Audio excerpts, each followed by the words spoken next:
Bienvenue dans Mug, votre magazine ultra gourmand. Pour ce numéro spécial fête, je vous emmène dans l'Allier, au fumage artisanal du Sichon. Située à Brujas, à quelques kilomètres de Vichy, cette entreprise perpétue la tradition du fumage depuis plusieurs décennies.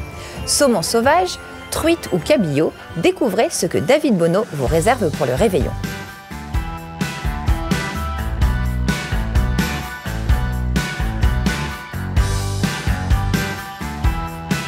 Le fumage du Sichon est l'œuvre d'un passionné, pas du tout poissonnier. Cet atelier a été fondé il y a plus de 20 ans par Jacques Vernet, un retraité de la SNCF.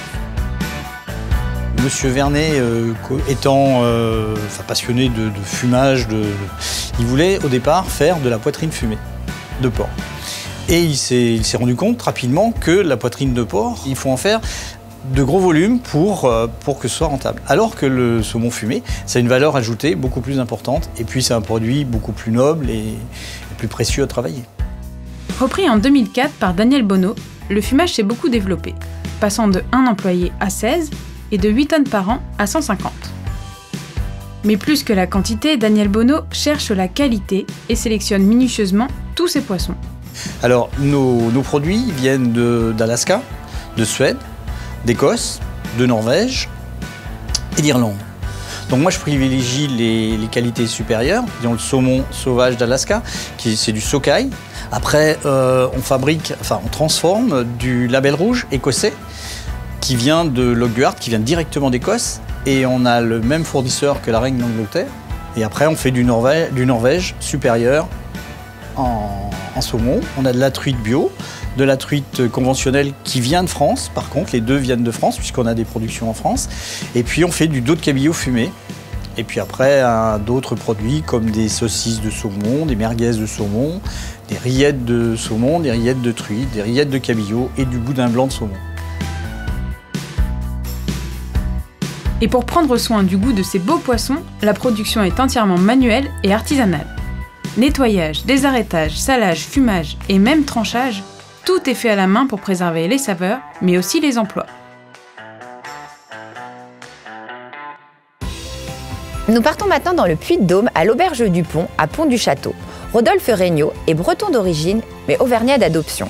Ce baroudeur curieux et passionné propose une cuisine inventive mêlant les saveurs de ces deux régions. Ces accords entre terre et mer permettent de réinventer plats et recettes en apportant cette petite touche d'audace et de créativité. L'Auberge du Pont est un lieu chargé d'histoire. Restaurant depuis au moins le XVIIIe siècle, ici, les bateliers faisaient table pour se restaurer lorsqu'ils naviguaient sur l'Allier. Aujourd'hui, c'est un établissement reconnu par différents guides gastronomiques, comme le guide Michelin, le guide Hubert, mais encore le jeune talent Auvergne Côté Millau. Pour Rodolphe Regnault, sa cuisine reflète son histoire personnelle. J'ai toujours voulu faire cuisinier en fait depuis que je suis petit, donc le choix était vite fait. Donc après le cursus scolaire, donc c'est vrai que je suis breton d'origine, donc j'ai fait tout ça sur Dinard, Rennes, et puis ensuite un parcours avec pas mal voyagé. C'est vrai qu'on a la chance d'avoir un métier où on peut bouger. Donc j'ai fait la Suisse, le Luxembourg, un peu l'Angleterre, et après donc un peu de France aussi, donc c'est bien aussi. Voilà. À Pont-du-Château, son port d'attache depuis 10 ans, Rodolphe propose dans l'assiette une balade qui navigue entre terre et mer. Reflet de sa terre d'adoption, l'Auvergne, et de sa terre natale, la Bretagne.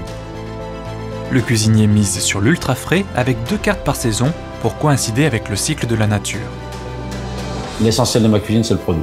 Si j'ai pas de produit, j'ai pas de cuisine, donc le plus important, il est là. Ma cuisine au jour d'aujourd'hui, c'est avant tout la cuisine que j'aime,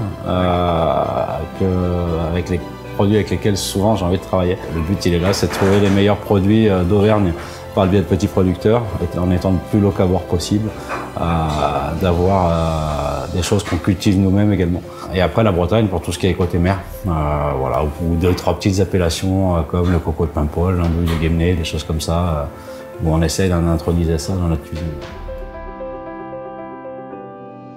Après 10 ans dans ses murs, l'ensemble du restaurant a été modernisé, tout en gardant son charme historique, comme son plafond à la française.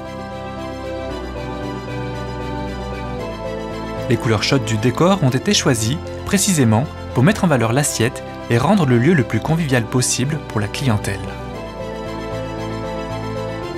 Satisfaction, je veux dire, c'est d'avoir un restaurant plein régulièrement, de voir des clients qui sont contents, qui sont heureux, qui à la sortie vous disent vraiment vous faites passer un bon moment.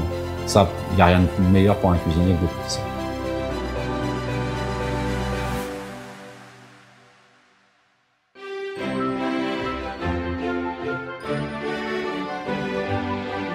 Pour trouver les meilleurs produits, rendez-vous le 13 décembre à Yssingeaux, au marché au foie gras et au canard. Vous trouverez aussi du gibier, des escargots, du vin, du chocolat, bref, tout le nécessaire pour un repas de fête. Le mercredi 16 décembre, dans l'Allier, c'est la 66e foire aux dindes de Jaligny-sur-Bèbre. Nationalement connue, elle propose une des meilleures productions de dindes. Si ce n'est pas déjà fait, pensez vite à réserver, car il n'y en aura pas pour tout le monde. Et que serait Noël sans les huîtres? Deux jeunes Auvergnats ont lancé Huîtres en ligne, un site internet qui propose une large gamme de produits et la livraison en 24 heures dans toute l'Auvergne.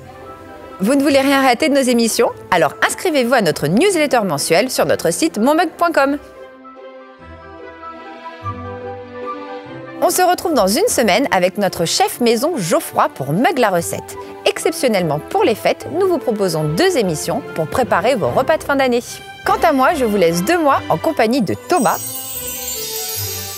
Moi, je vous retrouve dès le mois de janvier pour un numéro spécial détox. De mon côté, je pars en Amérique centrale pour en apprendre un peu plus sur la gastronomie et les traditions. Mais promis, je vous donne des nouvelles. Joyeuses fêtes et surtout, restez gourmands!